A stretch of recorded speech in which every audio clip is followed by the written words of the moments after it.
Hello, my name is Scott. Welcome back to my channel and to my series, The Decades of Action Challenge, inspired by the Epic Film Challenge by Forkaball and Razorwire Reviews. There's a book called 1001 Movies You Must See Before You Die. They have been reading those entries and watching those movies and making videos about them. My source material is a little bit different. It's an essay series on avclub.com called A History of Violence by Tom Breihan. Breihan has selected what he considers to be the most important action movie of each year for the last 50 years. And seeing as how it's December and I've been doing this since January, it's almost finished. 2014 is the year that I'm doing for this video. I presume that 2017 will be the final year, although I don't know what his selection is for that. Earlier today he posted his essay on the next movie that I'll be talking about, which is Mad Max Fury Road, and he mentioned that his 2016 pick is called Killzone 2. I reviewed Killzone 1 for 2005, was it? I can't remember exactly, sorry. Yeah, Killzone 2 is his pick for 2016, so I'll be reviewing that one in a couple of weeks, and then we'll find out what his final pick of the series would be. Could be Atomic Blonde, could be Baby Driver. Probably won't be a comic book movie, though, because despite the fact that he picked Blade for 1998, he hasn't picked a single comic book movie since then. So, anyway, 2014. His pick was John Wick. No surprise there. It's a very, very widely admired action movie. One of my favorite YouTube reviewers is Jim Gisrael. He has lots of praise for both John Wick and John Wick 2. Loves the way the action is done in these movies. So anyway, Keanu Reeves got a hold of the script. He plays the main character. He got a hold of the script and he recruited the stunt coordinators and choreographers and stunt performers from his Matrix movies to direct them. Their names are Chad Stahelski, and David Leitch. David Leitch doesn't actually get a director credit, just a producer credit, because of the union rules that prevented the Coen brothers from being co-directors for so many years. Stahelski actually directed the sequel, John Wick Chapter 2, and David Leitch went on to do Atomic Blonde from earlier this year, and he's the director on Deadpool 2 next year. So, those guys are doing well. So Keanu got them to not only choreograph the fights, but also just direct the whole movie, which they did. The character of John Wick, which Keanu plays, is a former assassin, an enforcer for organized crime. There's a Russian mob in New York City that's headed up by a guy named Viggo Tarasov. He's played by Michael Nyqvist from the original Girl with the Dragon Tattoo films from Sweden, and he also played the bad guy in Mission Impossible Ghost Protocol. He passed away pretty recently. His son is played by Alfie Allen, a.k.a. Theon Greyjoy from Game of Thrones, and his son is a real piece of work, not a very likable or respectful character.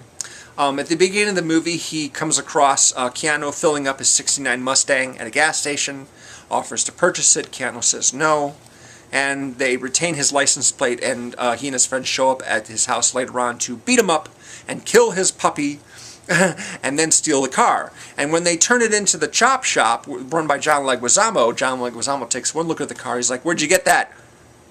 "Do you know whose car that is?" And they're like, "What? What's the big deal? He's just some dude." I'm like, "No, he's not. He's John Wick." John Wick is, of course, the former employee of Viggo, and Viggo's son has just stolen John Wick's car, and now John Wick is going to exact revenge. Not just for the car, but for the dog as well. Like, it's just the dog. No, it's not. The dog just happens to be the last gift given to John by his late wife. His late wife was very sick. She died recently. We see her funeral. And then the puppy arrives on John's doorstep with a note saying, "I want you to have this to love." And then they kill the dog, and they steal his car, and so it's on. So basically, Keanu spends the rest of the movie cutting through all the henchmen that Viggo throws at him, trying to get to the son. Kind of like Road to Perdition, actually, with Tom Hanks going after the son of Paul Newman, his boss. that was the character actually played by Daniel Craig. But yeah, this one's just way bloodier. Just endless amounts of fights and shootouts and what have you. And the stunt guys, you know, I mean, the whole thing basically just seems like a vehicle for combat sequences, close quarter combat sequences, you know, gun shootouts and knife fights and what have you. And that's basically the gist of it. The whole gist of it is Keanu's kicking some butt and wiping out, you know, scads of henchmen, anonymous henchmen. Meanwhile, everyone sort of stands off in the background. One thing that I like about this movie is the world that it's set in. It's kind of an underground world full of people who, you know, do assassinations and drug trafficking and other crimes for a living, and there's a whole hotel just for them called the Continental.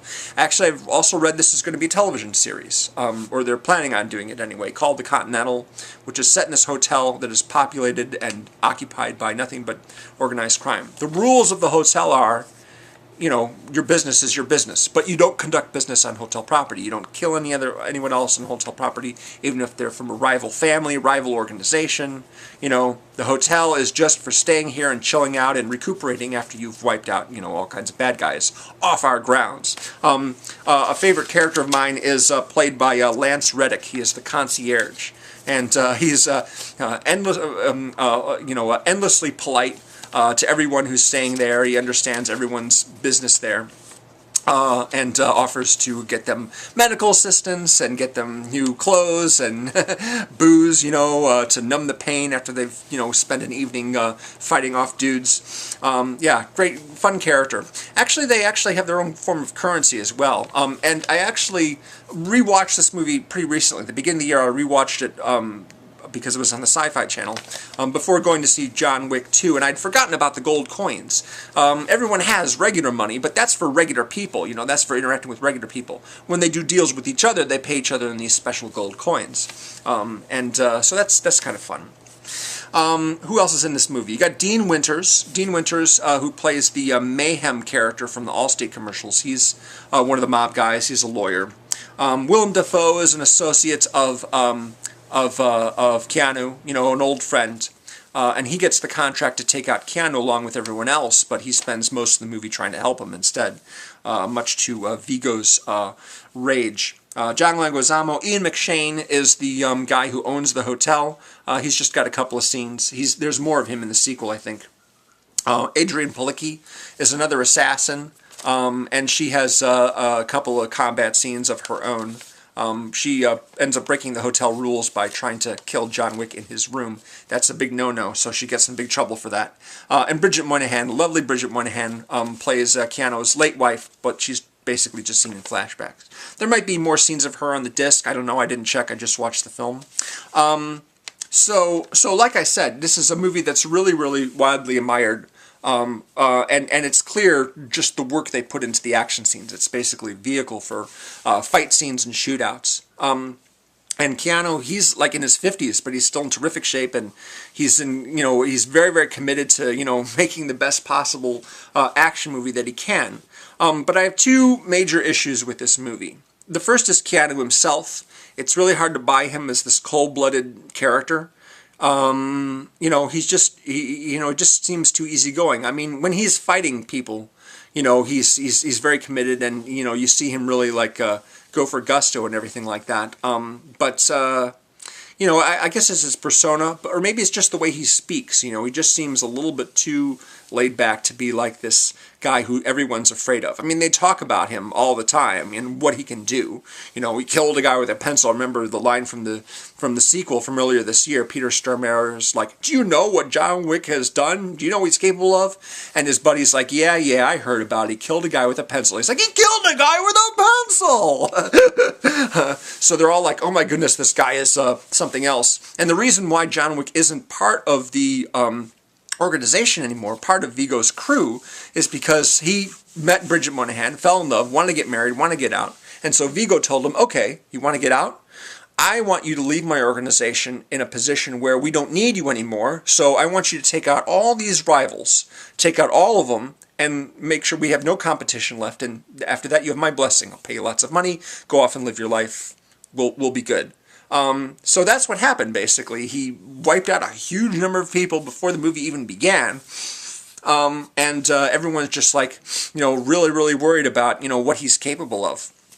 But when you see Keanu, when you see him talk with other people, it's just really kind of tough for me to buy into, unfortunately. The other issue that I have is with the actual fights themselves. Sometimes it really is, obviously this is a fantasy where people can do extraordinary things. But when I think about the reality of shooting scenes like this, it sort of takes me out. I tend to think more about the technique than I do about what's happening on screen. There are fights that go on for a really long time, and after a point I just kind of tune out of them.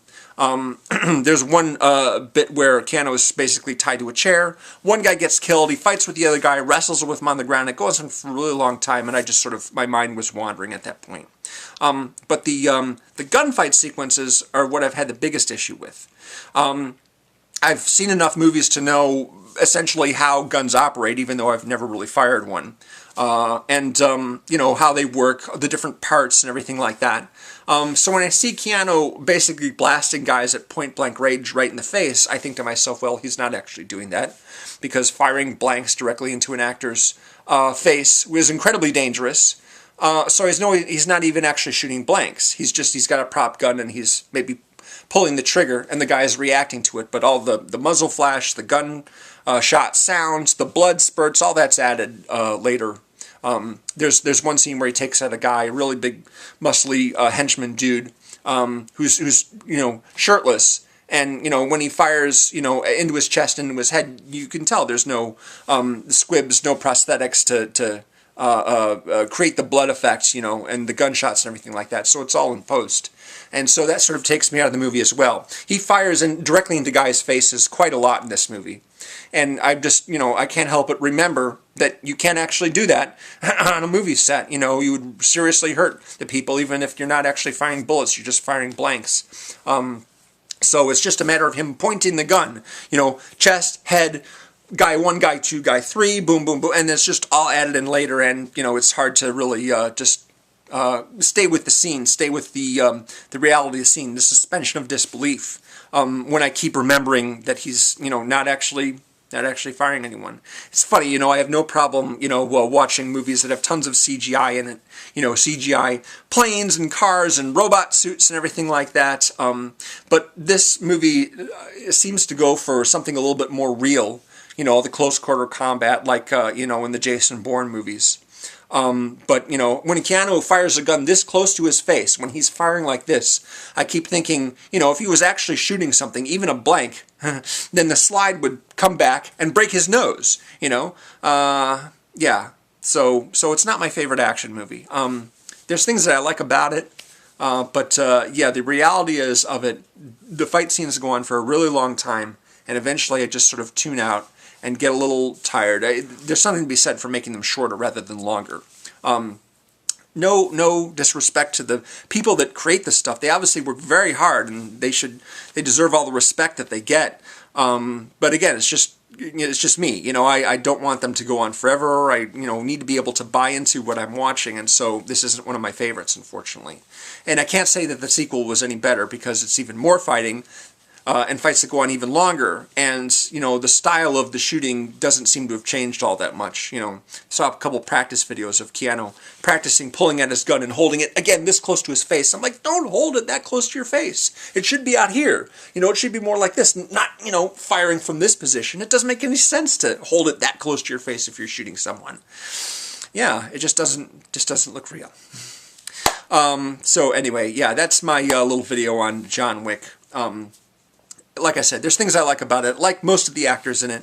And I may end up rewatching the second one. It's on demand on HBO, so it's no problem for me to spend time doing that. But yeah, sorry that I don't like this more. Sorry, Jim, if you're watching. I know you love these movies.